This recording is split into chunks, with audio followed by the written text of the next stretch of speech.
자, 이제 말씀으로 들어갑니다.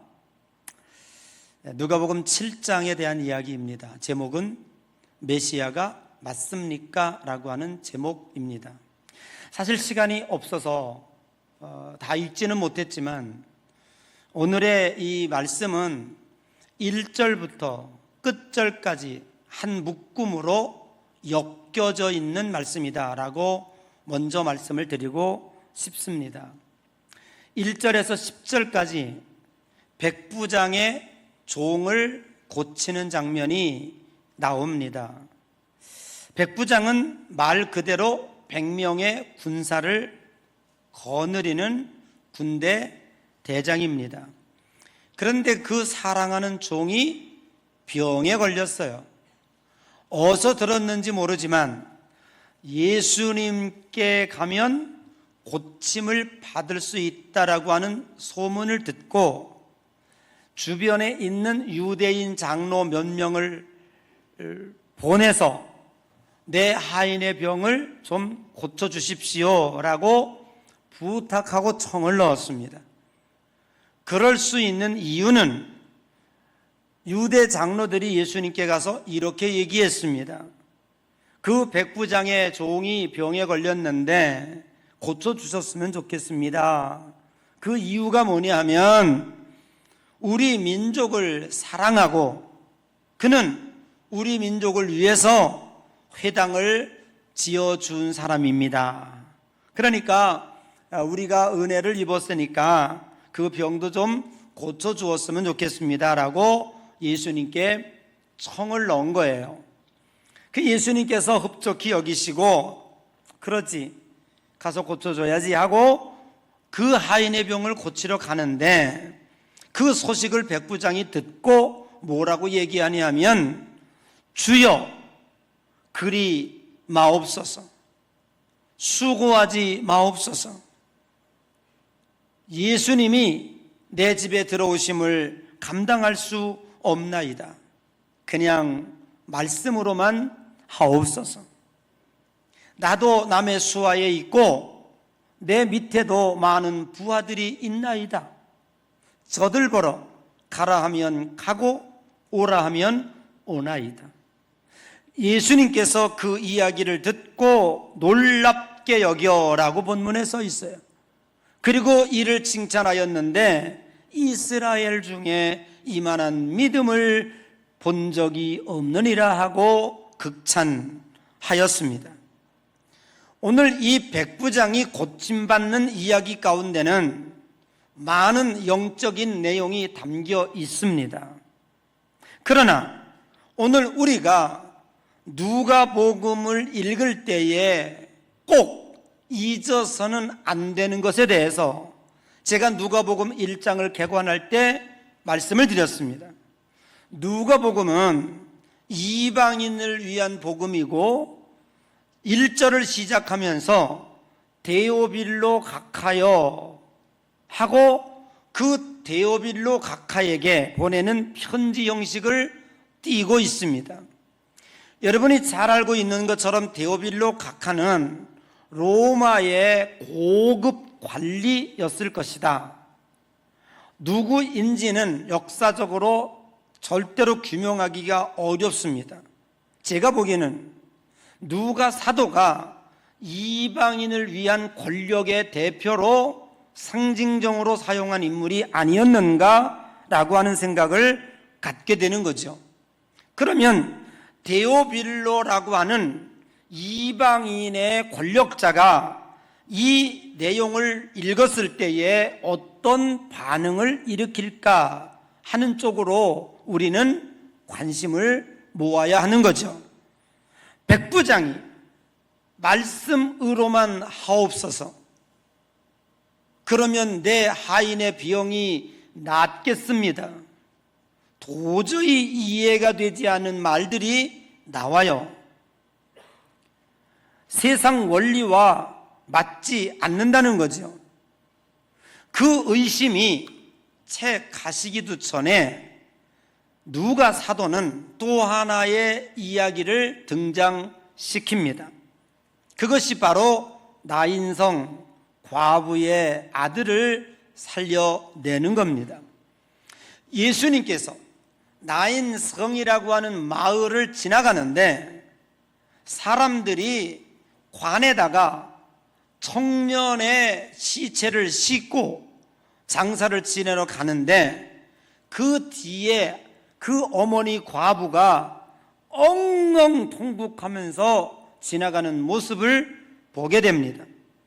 그때 예수님께서 그 과부에게 울지 말라, 그리고 관에다가 손을 얹으시며 청년아 일어나라 하니 그 청년이 벌떡 일어나 관에 앉고 그리고 이야기도 하였더라라는 거예요. 오늘 데오빌로 각하의 입장에서 볼 때 백부장 하인의 병이 낫고 나인성 과부의 아들이 죽었다가 살아난 것, 이것이 문제가 아니에요. 이것을 이야기하기 위해서 누가 사도는 오늘 본문을 등장시킨 것이 아니라는 거죠. 오늘 이 데오빌로 각하가 나인성 과부의 아들을 살려낸 예수 그리스도의 이 사건을 보고 지진 나는 것 같은, 머리에 뇌파에 지진이 일어나는 것 같은 느낌을 갖는 중요한 이유가 뭐였겠습니까? 여러분 한번 생각해 보십시오. 데오빌로 각하는 이 세상의 권력자입니다. 권력자가 볼 때에, 아니 하나님의 아들이, 메시아가 그 높은 위치에 있는 사람이 과부의 아들을 살렸다? 왜냐는 거죠. 우리는 성경적으로 볼 때 과부와 고아는 가장 약자의 상징입니다. 그러면 과부의 아들을 살려냈다고 하여 예수님에게 오는 보상은 무엇이겠습니까? 아무 보상을 기대하기도 어렵고 고맙긴 하지만, 아들을 살려주어서 감사하기는 하지만 아무것도 줄 수 있는 사람이 아니에요. 우리가 성경에 과부의 비유가 또 하나 나오죠. 재판을 받는데 너무너무 억울해가지고 불의한 재판관이 뇌물을 받고 재판하는 재판장인데 과부는 줄 돈이 없어요. 그래서 계속 재판을 미뤄놔요. 그런데 너무너무 강청하니까 이 과부의 청이 귀찮아서 그 청을 들어주었다라고 할 정도로, 이때 당시에 세상에서 볼 때 과부와 고아는 사람 취급도 안 하는 거예요. 죄송합니다. 오늘은 과부들이 더 훌륭하시니까 오늘날 개념으로는 맞지 않는 거니까 이해하고 들으시면 좋을 것 같아요. 그러니까 이 데오빌로 각하 입장에서 볼 때 이게 뭐지? 도대체 뭘 얘기하려고 하는 거야? 라고 하는 궁금증을 가질 수밖에 없다는 거예요. 하나님의 아들이라면서, 메시아라고 그러면서 왜 그 힘도 없고 아무것도 줄 수 없고 아무 반응도 할 수 없는 그 병을, 그 사람 아들을 왜 살려주었겠는가라고 하는 그 이유예요. 그래서 누가 사도는 이 데오빌로의 궁금증을 18절 이하에 세례 요한을 등장시킴으로 그 궁금증을 풀어가고 있는 거예요. 그래서 본문은 이 7장은 한 세트로 보아야 된다라고 제가 여러분에게 말씀을 드리는 겁니다.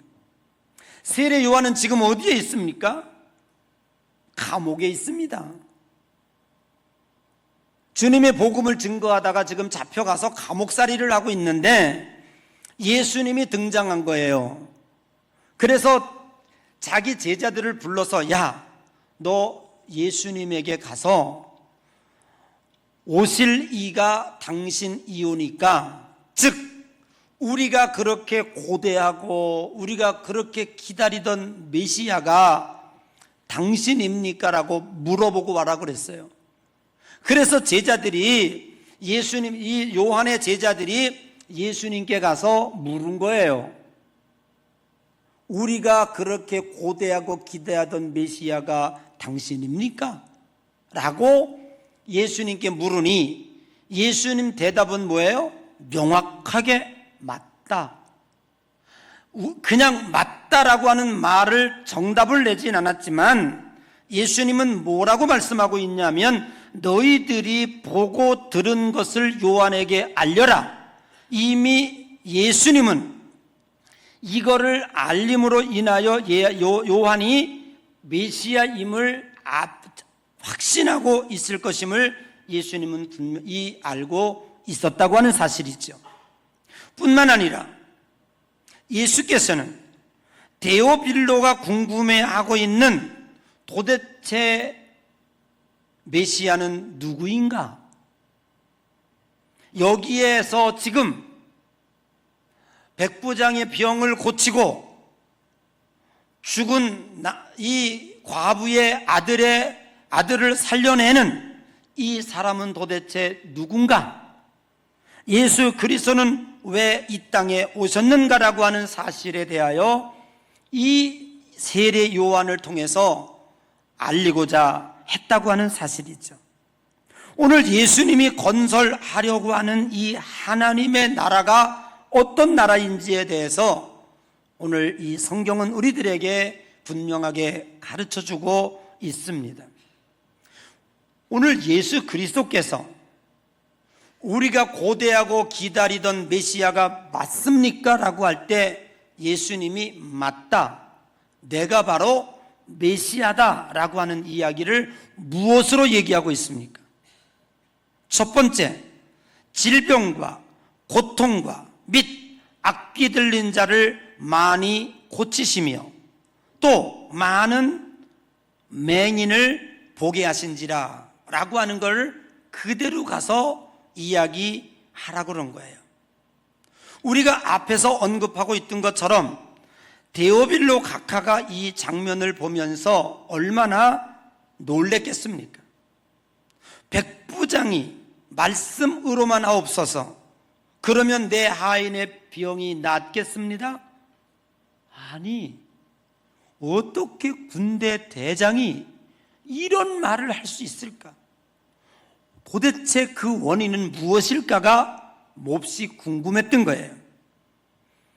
아무 대가 없이, 아무 보상 없이 그냥 지나가도 될 것을 구태여 관에다가 손을 얹고 청년아 일어나라 하며 그 과부의 아들을 살려내는 그 예수는 도대체 무슨 생각을 하고 있는 것일까? 너무 자기 생각과 다르다는 거죠. 자기들은 과부들이 수없이 와서 해달라고 해도 안 해주는데 일부러 지나가다가 하는 이 사람은 도대체 누구였는가예요. 오늘 우리는 이 예수를 알고 싶은 거지요. 사랑하는 성도 여러분, 기독교 교훈과 교리와 전통을 알지 못하는 데오빌로에게 예수 믿으면 천당가요? 라고 말했다면 그 사람이 감동이 됐을까요? 그게 무슨 말인지 궁금해했을까요? 속으로 뭐라 그랬을까요? 그냥 겉으로는 뭐 하지 못하지만, 자, 예수 믿고 천당 가세요. 그럼 뭐라 그럴까요? 속으로 지랄하고 자빠졌네, 니 나가라. 여러분, 제가 본부 일 때문에 자주 갑니다. 광화문 네거리 코너에 기독교 대한 감리회 본부 빌딩이 있고 중앙연의 사무실이 거기에 있어요. 그러면 그 사거리를 지나다 보면 아낌없이 주나 너희나 이 삼복 따위 가운데도요, 공회처럼 느껴질 만큼이나 스피커를 옆에 놓고 예수 천당, 예수 천당 이러고 지금 있어요. 그런데 수만 명이 그 사거리를 지나다니면서 어느 누구도 그에게 눈길을 주질 않아요. 그 소리가 과연 현대인들의 가슴에 얼마나 메아리 칠 수 있을까라고 하는 생각을 해보면, 오늘 이 데오빌로 각하라고 하는 이방인의 권력자에게 누가가 복음을 증거하고 복음의 메아리를 그에게 울려줄 수 있는 그 방법은 무엇이었겠냐는 거예요. 아우, 누가 살아났대, 누구 병이 고쳐졌대, 그거는요 이 사람들에게 아무 관심이 없는 일이에요. 여러분, 우리가 죽어서 천국 가고 예수 믿으면 구원받는 사실이 오늘 저와 여러분에게는 지극히 당연한 일이지만, 이방인들의 입장에서, 특별히 현대인들처럼 머리가 발달하는 사람들, 이성을 중요시 여기는 사람들에게는 허공의 메아리처럼 들릴 수밖에 없을 것이라는 거예요. 오늘 우리 기독교인들이 너무 개인 구원에 심취되어 예수님이 누구신지, 그리고 예수 그리스도께서 왜 이 땅에 오셨는지, 사람은 무엇이고 이 세상은 어떤 곳인지에 대하여 기독교적인 설명이 없다면 그냥 우리는 자기 도취에 빠져버리고 말 것입니다. 그래서 예수님께서 이 땅에 오셔서 그리고자 했던 그 큰 그림, 메시아가 이 땅에 와서 건설하려고 했던 그 어마무시한 하나님의 나라에 대하여 우리는 간과하기 쉽다, 이 말이에요. 무슨 내용인지 아시겠습니까? 한 사람의 병을 고치는 것이 주님의 사역이 아니었고, 그 사역을 통해서 하나님의 나라는 어떤 것인지, 내가 와서 너희들에게 하는 일이 무엇인지를 알려주고자 했다는 거죠. 그러면 그 내용을 소개하기 위하여 우리는 이미 설교를 들은 내용이지만, 누가복음 4장 17절에 17절, 18절, 19절, 아마 요게 일부 때는 준비가 안 됐어요. 지금은 됐을 거예요. 자, 우리 같이 한번 읽어보십시다. 다 같이 시작.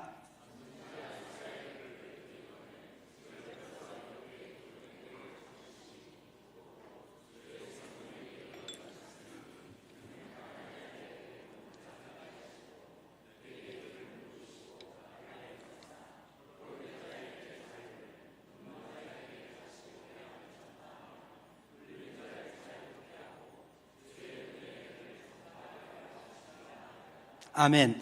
여러분, 이 말씀을 머리에 잘 기억하면서 오늘은 결론 부분까지 끌려가야 되는 거예요.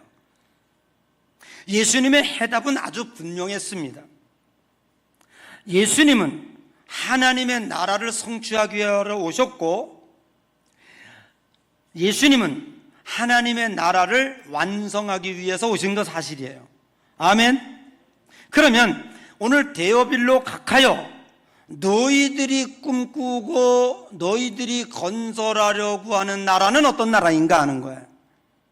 여러분, 이 세상이 추구하고 있는 나라는 수없는 예산을 투입하고 인재를 양성하고 정치꾼들이 나와서 우리들의 귀를 달콤하게 하고 있지만, 수십 년, 수천 년, 수억 년이 지나오는 오늘 이 시점까지도 오늘 이 세상이 우리에게 주는 답은 여전히 불완전한 답이에요. 이 세상에 무엇에 희망을 걸 수 있습니까? 철저하게 이 세상은 인과응보적이고 보상에 의하여 움직이는 나라입니다. 그런데 보상이 없어도 오직 긍휼과 사랑함으로 작동되어지는 그 나라, 하나님이 이 땅에 오셔서 메시아로 그 아무 대가를 바랄 수 없음에도 불구하고 그 아들을 살려내는 그 나라, 그 나라가 바로 하나님의 나라라는 거죠. 이것을 너희들이 건설하려고 하는 나라와 내가 이 땅에 와서 건설하려고 하는 하나님의 나라가 다른 것이다라는 거예요. 데오빌로 각하여, 네가 생각하는 나라는 불완전한 나라지만 내가 추구하려고 하는 나라는 완전한 나라고, 네가 생각하는 나라는 인과응보며 보상에 의하여 움직이는 나라지만은 내가 건설하려고 하는 나라는 긍휼과 사랑으로 움직이는 나라다. 이것을 데오빌로에게 전하고 싶었던 거예요. 두 번째는, 그러면 예수 그리스도께서 누구신가? 라고 하는 질문 앞에 예수님은 이사야 61장, 제가 기억하라고 그랬죠? 조금 전에 읽은 그 내용은 무슨 내용이었습니까? 예수님이 그냥 한 내용이 아니라, 기억하죠? 안식일 날 회당에 들어가 예수님이 성경을 가르치시고, 그리고 그 성경을 덮었다. 그 가르치신 내용이 바로 누가복음 4장 17절이었는데, 그 누가복음 4장 17절은 어디에 있는 내용이었는가 봤더니 이사야 61장에 있는 내용이었다. 가난한 자에게 아름다운 소식을 전하고 마음이 상한 자를 고치시고 포로된 자에게 차를 주시며 갇힌 자에게 노임을 선포한, 하나도 틀림없이 한 자도 빼지 아니하시고, 예수님은 그 내용을 증거하시고 뭐라고 얘기하셨어요? 이 예언이 응하여졌다 하고 덮으셨어요. 즉 이렇게 예언되어진 것이 이제 예수님을 통해서 여기 있는 회당에 있는 이 성경을 읽는 나를 통해서 이루어졌다라고 이미 예수님은 맞다를 증명하고 있는 거예요. 인과응보가 원리로 작동하고 있는 이 세상의 나라에 예수 그리스도의 오심으로 전혀 다른 하나님의 나라를 증언하고 전파하고 있는 것입니다. 이것은 누군가 돈키호테처럼 갑자기 나타난 것이 아님을 이사야 61장의 얘기를 증거하여 하고 있는 거예요.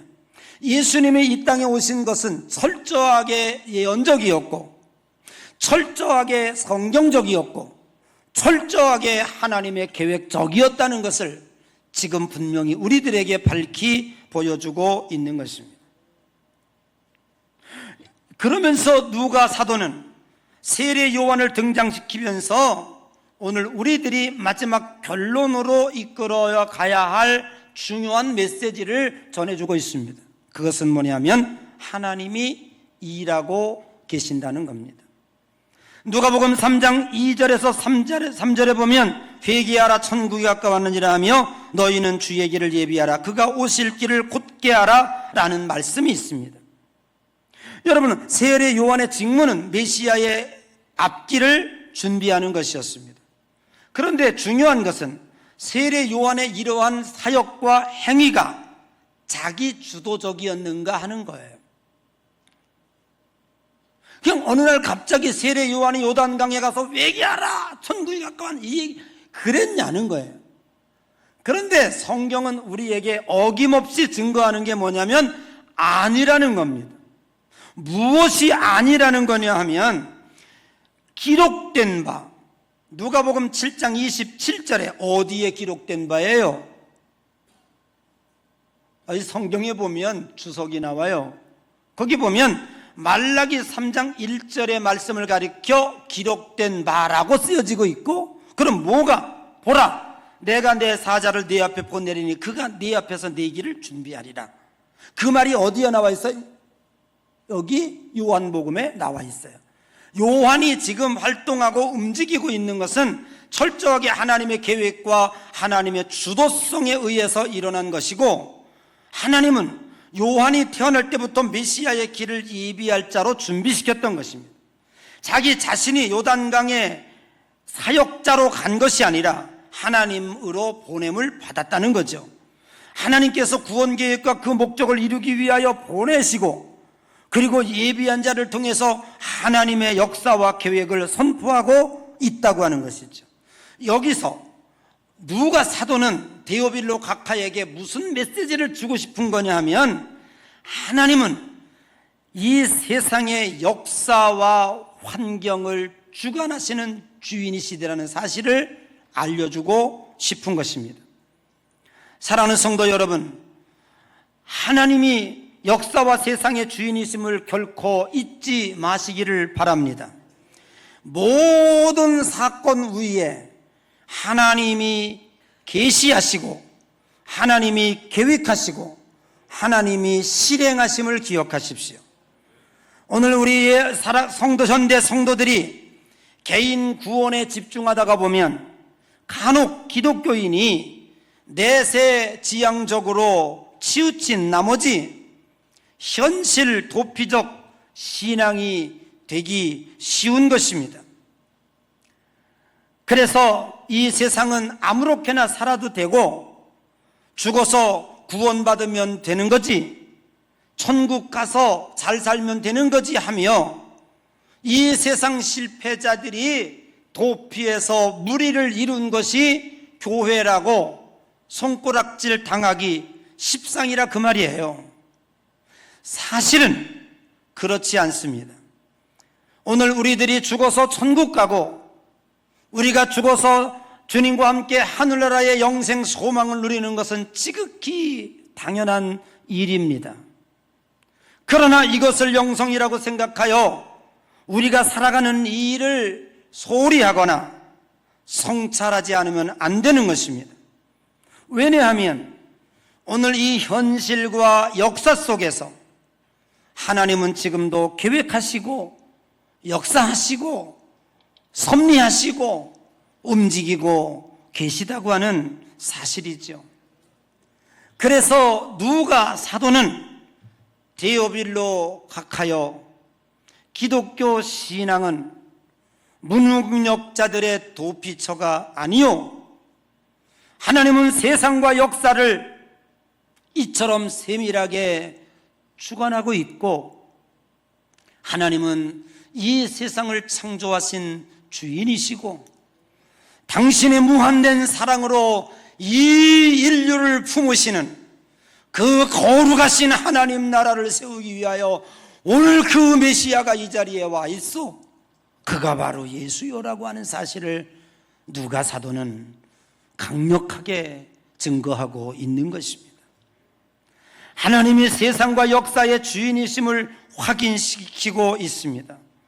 예수 그리스도의 메시아 오심을, 하나님이 역사를 주관하고 계심을 누가 사도는 데오빌로의 가슴에 메아리쳐 주고 있는 것입니다. 인간의 깨달음이나 잠시의 수양이나 도를 득하는 정도가 기독교라면 여타 종교와 다를 게 무엇이 있겠습니까? 그러나 우리 기독교 신앙은 한 사람 하나의 병을 고쳐줌으로 거기에 하나님의 의미가 있는 것이 아니라 그것을 시행하시는 그 하나님의 마음, 온 인류의 역사와 환경을 주관하시며 당신의 그 거대한 사랑으로 인류를 품으시는 그 하나님의 사랑의 나라를 이루시는 그분이 바로 우리가 믿는 하나님이시라고 하는 사실을 믿으시기를 바랍니다. 인류를 향한 하나님의 깊은 뜻의 실현이 메시아의 출현이고 그 메시아의 오심을 우리는 기쁨으로 받아들이며 우리 또한 그 섭리 아래 살고 있는 백성들이 하나님의 성도임을 믿습니다. 사랑하는 성도 여러분, 우리의 미래의 신앙을 저버릴 수는 없습니다. 우리가 추구하는 것은 죽어서 천국에 가고 너희도 나 있는 곳에 영원히 있게 하리라고 하는 천국 소망이 우리의 소망임은 틀림이 없습니다.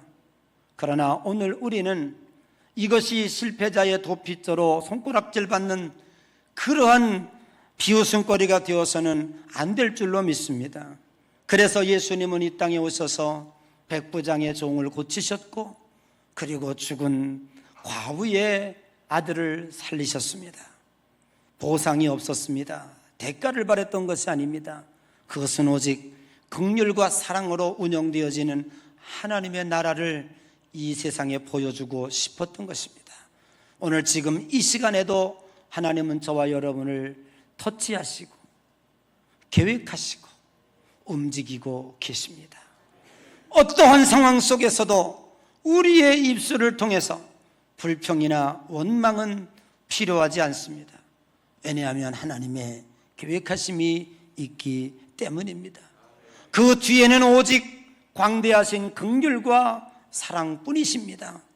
그 사랑을 경험하며 오늘 이 세상을 오직 다가올 세상의 천국임을 경험하는 아름다운 축복의 세상으로 바뀌어 나가는 아름다운 여러분의 삶이 되시기를 주님의 이름으로 간절히 축복합니다.